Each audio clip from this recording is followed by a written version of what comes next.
La chaîne de l'Himalaya ou l'Himalaya, signifiant littéralement en sanskrit « demeure des neiges », est un ensemble de chaînes de montagnes s'étirant sur plus de 2400 km de long et large de 250 à 400 km, qui sépare le sous-continent indien du plateau tibétain dans le sud de l'Asie. L'Himalaya abrite 10 des 14 sommets de plus de 8000 mètres d'altitude, dont le mont Everest, le plus haut de tous.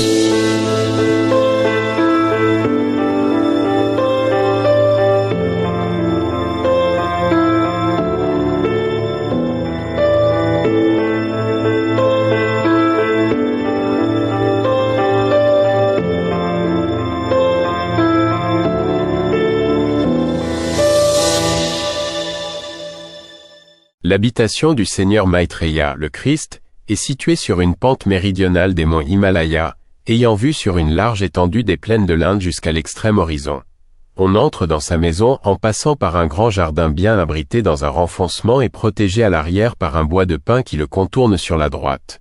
Durant les moments de pleine lune, le jardin du Seigneur Maitreya, le Christ, est inondé par la lumière argentée de la pleine lune, qui tombe sur les grands massifs de rhododendrons ainsi que sur d'autres fleurs printanières dans tout leur éclat, et éclaire d'une manière éblouissante le siège de marbre blanc qui entoure l'arbre géant, lieu de repos favori du Christ.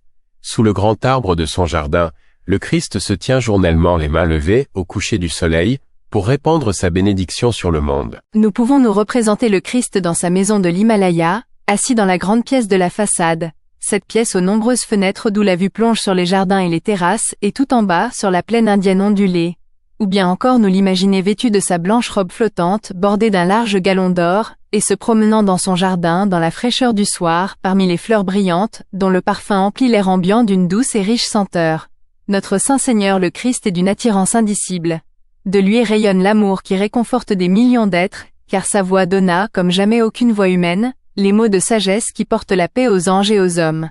Son visage est d'une extrême beauté, fort et pourtant des plus tendres.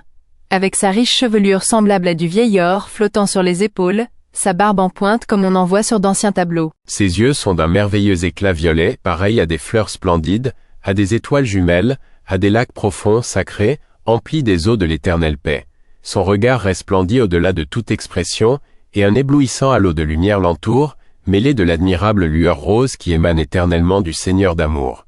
L'instructeur du monde est ce grand maître que les chrétiens nomment le Christ. Il est également connu en Orient sous le nom de Bodhisattva, et il est celui que les musulmans attendent sous le nom de Imam Mahdi. Son nom est le Seigneur Maitreya. C'est à lui qu'est confiée la direction des destinées spirituelles des hommes et le développement dans chaque être humain de la conscience d'être un enfant de Dieu, un fils du Très-Haut. Lumière, amour, harmonie et paix à tous.